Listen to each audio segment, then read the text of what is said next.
Bitcoin spent 14 years resisting change. No upgrades, no experiments, no shortcuts. It was the most conservative technology on Earth. Then one day, by accident, something new appeared. A serious innovation. Hijacked by a stupid experiment. That created Ordi, a token that was never supposed to exist.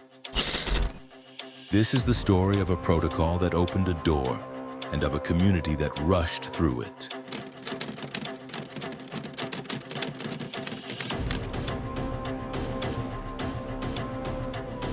To understand Ordi, you first need to understand what came before it, Ordinals. And unlike everything that followed, Ordinals were not an accident. They were intentional. Casey Rodarmore had a radical idea: allow permanent digital artifacts to exist directly on Bitcoin. Not stored somewhere else, not hosted off-chain. Actual data, inside Bitcoin blocks themselves. That was the breakthrough. For the first time in 14 years, Bitcoin became expressive, and instantly people rushed in. Artists started minting images, text, even tiny pieces of code.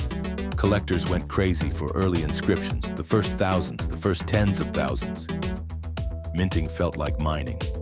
Every minute mattered. Everyone wanted a spot in digital history. It was a cultural gold rush, something Bitcoin had never seen before. But not everyone was happy. Bitcoin maxes absolutely melted down. To them, Bitcoin wasn't a canvas, it wasn't culture, it was money, and only money. They called Ordinals spam, they called them an attack. They demanded it be shut down. But the truth is simple. Ordinals were thoughtful, engineered, deliberate. Casey didn't want hype. He didn't want speculation. He wanted permanence. Digital artifacts preserved forever inside the world's most secure blockchain. But revolutions never stay under control.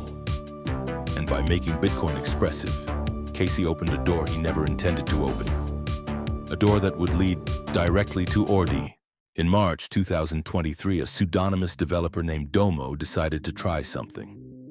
Not a project, not a product, just an experiment.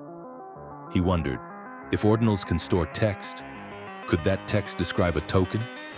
No smart contracts, no programmability, just a tiny data file written inside a Bitcoin inscription. So he created a minimal template, a name, a supply, a ticker, and he called the format BRC20, a playful nod to Ethereum's ERC20 tokens, even though the two systems had nothing in common. But Domo never intended it to become anything serious. He even warned people not to treat BRC20 as a real token standard. To him, it was experimental, fragile, and purely exploratory. To illustrate how simple it was, he created the very first token himself.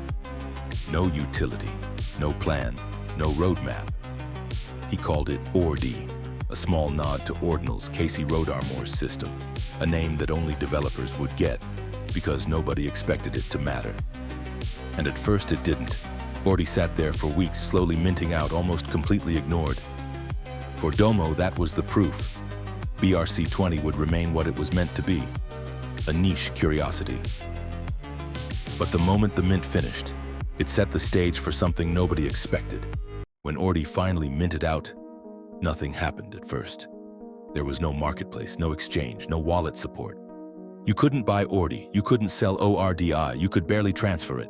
So the very first Ordi trades began exactly where you'd least expect, on a public Google spreadsheet. Rows for wallet addresses, columns for prices, people updating numbers manually, like it was a crypto flea market built inside a document. Buyers and sellers sent screenshots, negotiated in DMs, and trusted strangers on the internet, because there was literally no other way to trade. It was primitive, it was messy, but somehow it worked. Then something happened that changed everything.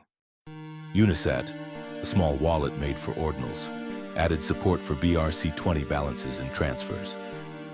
Overnight, these tokens went from a spreadsheet hack to real assets people could see inside their wallets. And that single update unleashed a wave of speculation no one was prepared for. Once Unisat made trading possible, everything accelerated. People rushed to create their own versions. Hundreds appeared almost overnight.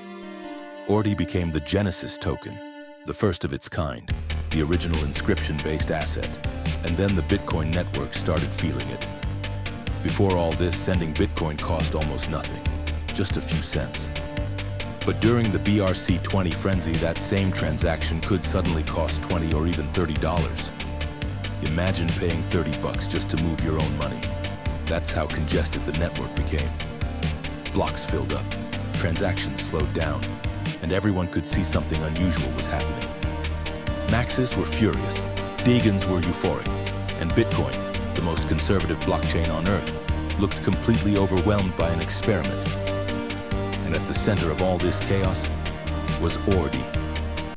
And then came the final step in its transformation. Binance, the biggest exchange in the world, decided to list Ordi. On Unisat, Ordi had already climbed into the $20 to $30 range. With the Binance listing, it briefly pushed close to $80 per token. The people who had minted Ordi for a few dollars were now sitting on tens of thousands, sometimes more. And the message was clear. For the first time in Bitcoin's history, a pure on-chain experiment, born as a simple inscription, had become a fully global liquid speculative asset. Ordi had just earned an unofficial title, the first true Bitcoin shitcoin. For a brief moment, everything looked unstoppable. Twitter was euphoric, charts were vertical. People were convinced this was the beginning of a new era for Bitcoin. But nothing grows like that forever. The first cracks appeared quietly. A few cell walls, a little less volume, transfers slowing down. Nothing dramatic, not yet. Just enough to make the early minters wonder if they should take profit. And then it hit. A whale sold, then another one, then another. The chart dipped, then dropped, then collapsed. Ordi fell from 80 to 60 to 40 to 30 in what felt like minutes. People were refreshing the chart like they were trying to stop a fire. Telegram chats turned silent. Discord servers turned red. Twitter went from euphoria to denial to panic. Meanwhile, Bitcoin maxes were celebrating. This is what happens when you clog the network with garbage. We told you this was all spam. Ordi was a bubble from day one. And for the first time, Deegans had nothing to answer. The BRC-20 mania disappeared as fast as it had begun. New tokens stopped pumping. Liquidity vanished. Holders capitulated. A few lucky early minters walked away with life-changing money. Thousands of others were left holding bags. But in the middle of the chaos, one thing became clear. Ordi wasn't dying. It simply wasn't a momentum asset anymore. It was becoming something else, something nobody expected. After the crash, most people expected Ordi to disappear. Just another bubble, another mania, another footnote in crypto history. But that's not what happened. Because Ordi didn't just pump, it changed something fundamental. Before Ordi, blockchains were conservative. You built tokens with smart contracts. You built apps with dedicated code. Everything had rules, templates, predefined paths. Ordi broke that. It showed the world that you could twist a blockchain, any blockchain, and make it expressive in ways nobody had planned. A simple inscription format unlocked an entirely new design space. After Ordi, something strange happened. Every major blockchain, Litecoin, Dogecoin, Caspa, Solana imitators, even brand new L1s, started launching their own inscription formats. It became a checklist, a rite of passage, a cultural phenomenon. New chain launches? People ask, where are the inscriptions? Where's the Ordi equivalent? What Ordinals did to Bitcoin, inscriptions did to the entire ecosystem. The BRC-20 experiment didn't fade away. It evolved. Today, BRC-20 is still extremely active, and new frameworks have emerged. CBRC, Universal BRC-20, ARC-20, each trying to improve, optimize, or expand on what Domo accidentally started. Ordi proved that you don't need smart contracts to build new markets. You just need creativity and a little bit of block space. Ordi changed how developers think. Instead of asking, what can this blockchain do? People started asking, what can we make it do? It opened the door to experiments nobody would have attempted before. It made blockchain weird again, playful again, creative again. And that's why Ordi never died. Because long after the chart cooled down, long after the mania faded, Ordi remained the symbol of a new frontier. The first BRC-20, the first inscription-based asset, the spark that started a movement. Ordi wasn't meant to exist, but once it appeared, it reshaped crypto culture across every chain. Not bad for an experiment.